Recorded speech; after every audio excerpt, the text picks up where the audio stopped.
So this is Module 1, Lesson 6. You only need your whiteboard for this part. So our target for today, our objective, what we're learning about is that I can interpret the unknown in division using the array model. It's basically talking about how in math we are going to use multiplication to answer our division questions. Or you can use division to answer your multiplication questions. So the better you become at your math facts, the better you do in both areas. So it says use an array to relate the unknown in multiplication to the quotient in division.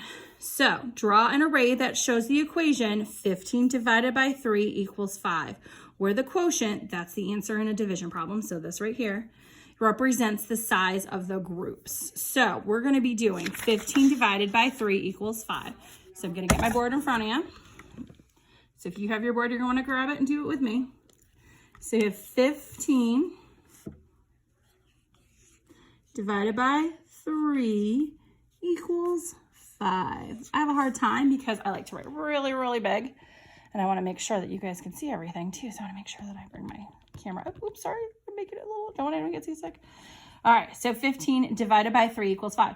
It says it wants the answer, or the quotient, that's this, to represent the size of the groups. So this is how many are going to be in each group. So what does this tell us? This tells us the total number we're dealing with. So we're going to have 15 counters. This tells us the size of each group. This is going to tell us the rows. So we're going to have 1, 2, 3 rows. And how many are we going to put in each row? We're going to put 5 because the quotient represents the size of the group. So we have 1, 2, 3, 4, 5. 1, 2, 3, 4, 5. 1, 2, 3, 4, 5. So we have 5, 10, 15 total squares or X's.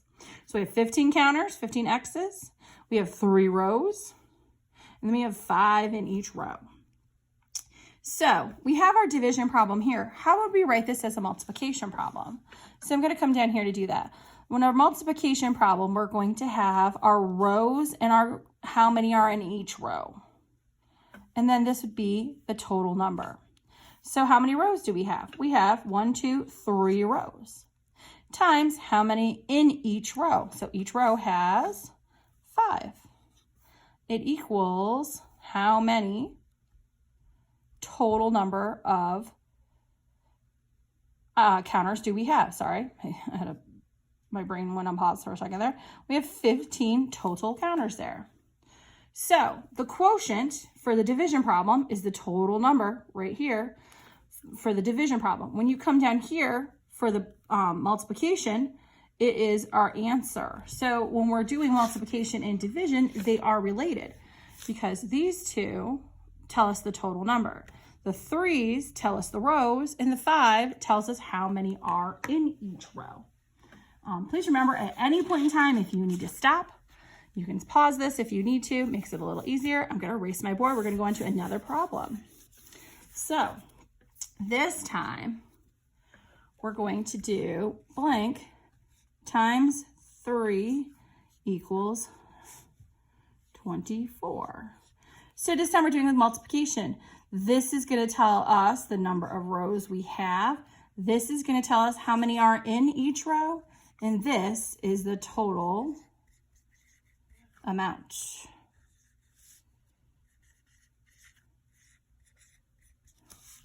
All right, so we could draw another array for this, but we could also skip count to do this too.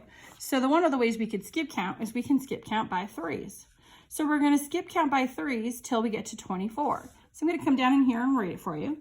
So I'm going to have 3, 6, 9, 12, 15, 18, 21, 24. Oh, got to stop there.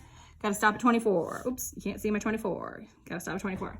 So I need to count how many 3's it takes to go to 24.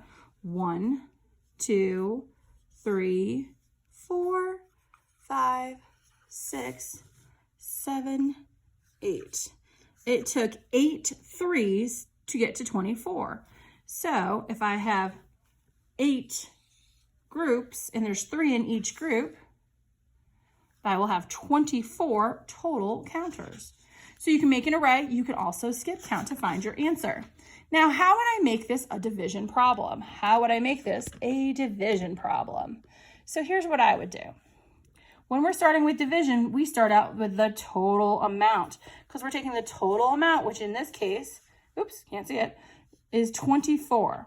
We have 24 items. We're dividing them into groups of 3. We counted by 3. It would equal how many groups are we going to have? If we have groups of 3, how many groups are we going to have? How do I take this and put it here? So go ahead and put your answer there. Let me see what you got. I can't really see it, but hopefully you'll get it. If not, I'm going to show you what it looks like. It's going to be an 8 because we have, 24 items divided into groups of 3 equals 8 groups of 3. Just like our multiplication up here, they're BFFs. Look how they all work out. I have 8 groups. There's 3 in each group. I have 24 total. And down here I have 24 total items. I'm dividing them into groups of 3. So I'm going to have 8 groups. All right, so I'm going to erase that one too. Don't forget, you can pause this at any time. Okay, so we're going to do this one. This one is another, we can try this with skip count or an array. I'm going to do another skip count one. So we have 2 times something equals 18. So here's my total amount. This is the total. This is how many in each group.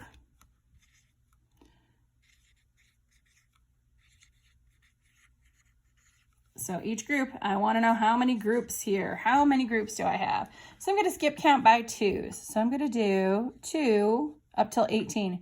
4, 6, 8, 10, 12, 14, 16, 18.